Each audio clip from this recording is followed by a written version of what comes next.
கோமதிஸ்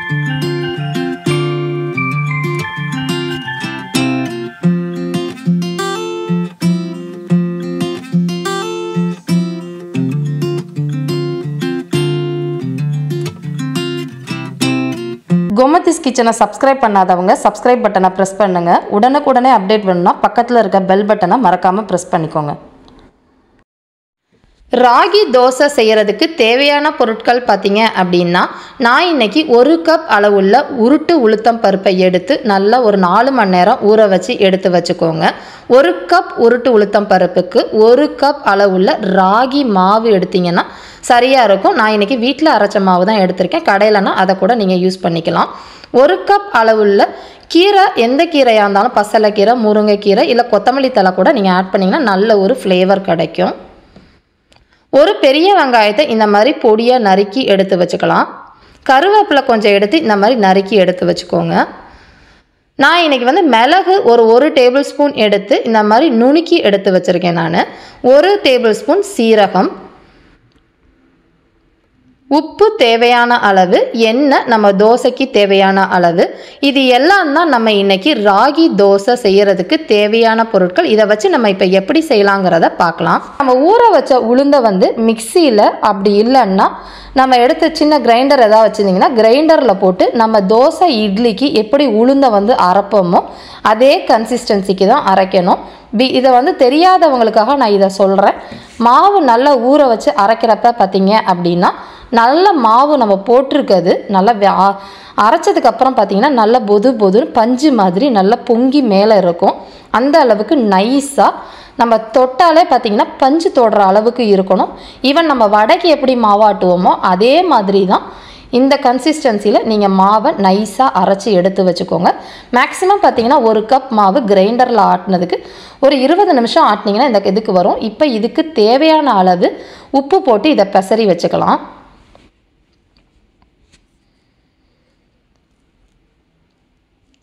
இப்போ பார்த்தீங்கன்னா மாவு உப்பு போட்டு இந்த கன்சிஸ்டன்சியில் இருக்குது. இந்த மாவை நீங்கள் 8 மணி நேரம் நல்லா புளிக்க விடணும், ஃபர்மெண்ட் ஆக விடணும். அப்போ தான் நல்லா பொங்கி வந்ததுக்கு அப்புறமா நம்ம தோசை ஊற்றணும் அப்படின்னா தோசை ரொம்ப நல்லா டேஸ்ட்டாக இருக்கும். அதனால் இதை ஒரு 8 மணி நேரத்துக்கு புளிக்க விட்டதுக்கு அப்புறமா தோசை ஊற்றுங்க. நான் ஏற்கனவே 1 கப் மாவு எடுத்து நான் நேற்று அதை அரைச்சி 8 மணி நேரம் புளிக்க விட்டு எடுத்து வச்சுருக்கேன். வீடியோக்காக தான் இதை பண்ணினேன் நான். இப்போ பார்த்தீங்கன்னா இந்த மாவு நல்லா பொங்கி பஞ்சு மாதிரி இருக்கும்.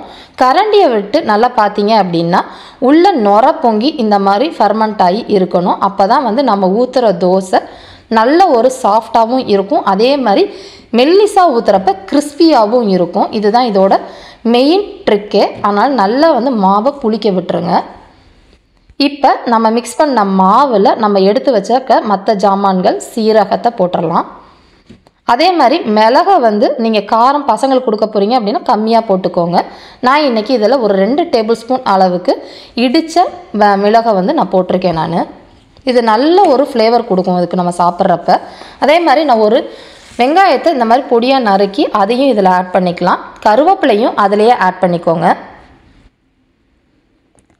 இதிலேயே நம்ம எடுத்து வச்சுருக்க முருங்கைக்கீரையும் வாஷ் பண்ணி போட்டுக்கலாம். சப்போஸ் உங்களுக்கு முருங்கைக்கீரை கிடைக்கலன்னா நீங்கள் பசலைக்கீரை கூட ஆட் பண்ணிக்கோங்க. அப்படியும் இல்லைன்னா கொத்தமல்லி தழை இருந்துச்சுன்னா கொத்தமல்லி தழையை பொடியாக நறுக்கி இதில் போட்டுக்கிட்டிங்க அப்படின்னா ரொம்ப ஹெல்த்துக்கும் ரொம்ப நல்லது. ரொம்ப ஹெல்த்தியான ஒரு பிரேக்ஃபாஸ்ட்டு. நம்ம மார்னிங் ராகி, உளுந்து, கீரை எல்லாம் சாப்பிட்றப்ப ஃபுல் நியூட்ரிஷனும் நம்ம பாடிக்கு கிடைக்கும்.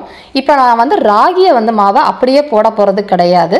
இதை கொஞ்சம் போல் வறுத்துட்டு அப்புறமா நம்ம இந்த தோசை மாவில் ஆட் பண்ணிக்கலாம். அதுக்கு ஒரு நல்ல ஒரு ஃப்ளேவர் கிடைக்கும். இப்போ இது ஒரு இருப்பு சட்டியில் வச்சு நம்ம நல்லா ஒரு மீடியம் தீயில் 5லேருந்து ஒரு 6லேருந்து 7 நிமிஷம் வரைக்கும் நல்லா வறுத்துடுங்க. கலர்லாம் சேஞ்ச் ஆகணும்னு அவசியம் கிடையாது. அதோட வாசம் ஃப்ரெஷ்ஷாக வரும். அந்த மாதிரி வருத்தம் அப்படிங்கிறனால நல்லா வறுத்துக்கலாம். கடையில் வாங்க போகிறீங்க அப்படின்னா ராகி மாவை ஒரே ஒரு பிஞ்ச் எடுத்து வாயில் வச்சு படுத்துக்கோங்க. இந்த தோசை செய்ய போகிறதுக்கு முன்னாடியே, ப்ரிப்பரேஷன் பண்ணுறதுக்கு முன்னாடியே. ஏன்னா ராகி மாவு நீங்கள் வாயில் வச்சோன்னா கசந்துச்சு அப்படின்னா ரொம்ப பழைய மாவு. அதனால் இந்த ப்ராசஸ் எதுவுமே செய்யாதீங்க. செஞ்சிங்கன்னா மாவெல்லாம் வீணாக போயிடும். அது வாயில் வச்சோன்னா கசக்கக்கூடாது. அந்த அளவுக்கு மாவு இருக்கணும். இப்போ பார்த்தீங்கன்னா நான் ஒரு 7 நிமிஷம் இப்போ நல்லா வறுத்து எடுத்திருக்கேன். இந்த மாதிரி இருக்க மாவை இதை நம்ம மிக்ஸ் பண்ணி வச்சுருக்க உளுந்த மாவோடு ஆட் பண்ணி நல்லா மிக்ஸ் பண்ணி வச்சுக்கலாம். இந்த மாதிரி பண்ணுறப்ப நம்ம கேழ்வரகோட அந்த ஃப்ரெஷ்ஷாக ஒரு வாசனை வரும், வறுப்படுறப்ப அந்த ஃப்ளேவர் நல்லா இருக்கும். இப்போ பார்த்தீங்கன்னா இது எல்லாத்தையும் ஈவனாக மிக்ஸ் பண்ணதுக்கப்புறம் கண்டிப்பாக நமக்கு தண்ணி தேவைப்படும். நான் இன்றைக்கி வந்து இப்போ ஃபஸ்ட்டு 1 கப் அளவுக்கு தண்ணி ஊற்றி மிக்ஸ் பண்ணிக்கிறேன். இதோட கன்சிஸ்டன்சி எப்படி இருக்கணும்னு பார்த்தீங்கன்னா நம்ம தோசை மாவு பதத்துக்கு மட்டும்தான் இருக்கணும். அந்த அளவுக்கு இருந்தால் தான் நம்ம கிறிஸ்பியாக தோசை ஊற்ற முடியும். தேவைப்படுறவங்க இங்கே உங்களுக்கு அதிகமாக தேவைப்பட்டுச்சுன்னா நீங்கள் அதிகமாக கூட ஊற்றிக்கலாம். நான் இப்போ வந்து ஒரு 2 கப் அளவுக்கு தண்ணி ஊற்றி இன்றைக்கி மிக்ஸ் பண்ணியிருக்கேன் நான்.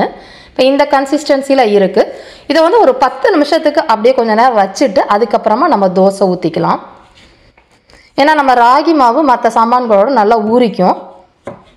ஒரு 10 நிமிஷத்துக்கு அப்புறமா நம்ம தோசை ஊற்றலாம். எப்படி வருதுன்னு பாருங்கள். நல்ல ஒரு கிறிஸ்பியாக இருக்கும். நம்ம சாப்பிட்டாலும் சரி, பசங்களுக்கு சாப்பிட்டாலும் அது ராகி தோசைன்னே தெரியாது. தோசை ஊற்றுறதுக்கு முன்னாடி கொஞ்சம் தண்ணி எடுத்து இந்த மாதிரி தெளிச்சிட்டு ஊற்றுனீங்க அப்படின்னா நம்ம தோசை மாவு சுருண்டுக்கிட்டு வராது. அதனால் கல் சூடாக இருக்கிறப்ப ரொம்ப சூடாக இருந்துச்சுன்னா தோசை வாக்குறதுக்கு ஈஸியாக வராது. ஆனால் கொஞ்சம் தண்ணி தெளிச்சிட்டு அப்புறமா நம்ம வந்து தொடச்சதுக்கப்புறமா தோசை ஊற்றினோம் அப்படின்னா இந்த மாதிரி சாஃப்டாக நம்ம வந்து ஊற்றுறதுக்கு ஈஸியாக இருக்கும். நான் இன்றைக்கி ஒரு அரை டேபிள் ஸ்பூன் எண்ணெய் ஊற்றி இதை வாத்துருக்கேன். சப்போஸ் உங்களுக்கு ஆயில் நிறைய கிறிஸ்பியாக பசங்களுக்கு கொடுக்க போகிறீங்கன்னா கொஞ்சம் ஆயிலோ இல்லை நெய்யோ ஊற்றி கொடுத்தீங்கன்னா நல்ல ஒரு கிறிஸ்பி டெக்ஸ்சரில் இந்த தோசை இருக்கும். யாராலுமே கண்டுபிடிக்க முடியாது இது ராகி தோசைங்கிறத. அவ்வளோ ஒரு டேஸ்ட்டாக இருக்கும் இது. இப்போ பார்த்தீங்கன்னா இந்த அளவுக்கு ஒரு சைடு நல்ல ஒரு கோல்டன் கலர் வந்ததுக்கு அப்புறமா நம்ம வந்து திருப்பி போட்டுக்கலாம். ராகி தோசையை பொறுத்த வரைக்கும் கொஞ்சம் நல்லா வேகணும். பச்சையாக மட்டும் வேகாமல் சாப்பிடக்கூடாது, வயிறு கோளாறு வந்துடும். அதனால் டைஜஷன் பிரச்சனை ஆகிடும்.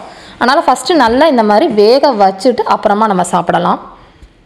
அதனால் பொறுமையாக நம்ம இந்த தோசையை வாக்கணும். மற்ற தோசை மாதிரி உடனே சீக்கிரமாக ரெடி ஆகிறது கொஞ்சம் நேரம் ஆகும். இப்போ பார்த்தீங்கன்னா 2 சைடுமே நல்லா வந்து கோல்டன் கலரில் இந்த அளவுக்கு வெந்திருக்கு. இப்போ நம்மளோட ஒரு தோசை ரெடி ஆகிடுச்சு. இப்போ பார்த்தீங்கன்னா எவ்வளோ கிறிஸ்பியாக இருக்கிறது உங்களுக்கு தெரியும். இந்த அளவுக்கு கிறிஸ்பியாக எடுத்திங்கன்னா டேஸ்ட் நல்லாயிருக்கும். அடுத்த தோசை அதை விட கிறிஸ்பியாக வந்திருக்கு, பார்த்தீங்கன்னா தெரியும். இந்த மாதிரி ஊற்றி கொடுக்குறப்ப பசங்களுக்கு கண்டிப்பாக இது ஒரு ராகி தோசை நீங்கள் சொன்னால் மட்டும்தான் தெரியும், இல்லாட்டி பசங்களுக்கு அது தெரியவே தெரியாது. நம்மளோட டேஸ்டியான மொறு நம்ம ராகி தோசை ரெடி ஆகிடுச்சு. இதை நீங்கள் வந்து தேங்காய் சட்னி அப்படி இல்லைன்னா கார சட்னி, சாம்பார் இதோட வச்சு சர்வ் பண்ணுறப்ப டேஸ்ட் ரொம்பவே நல்லாயிருக்கும். இதை நீங்கள் செஞ்சு பார்த்துட்டு கமெண்ட் பண்ணுங்கள். இந்த வீடியோ பிடிச்சிருந்துச்சு அப்படின்னா லைக் பண்ணுங்கள், ஷேர் பண்ணுங்கள். மறக்காமல் எங்கள் சேனலை சப்ஸ்கிரைப் பண்ணி வச்சுக்கோங்க. தேங்க்ஸ் ஃபார் வாட்சிங்.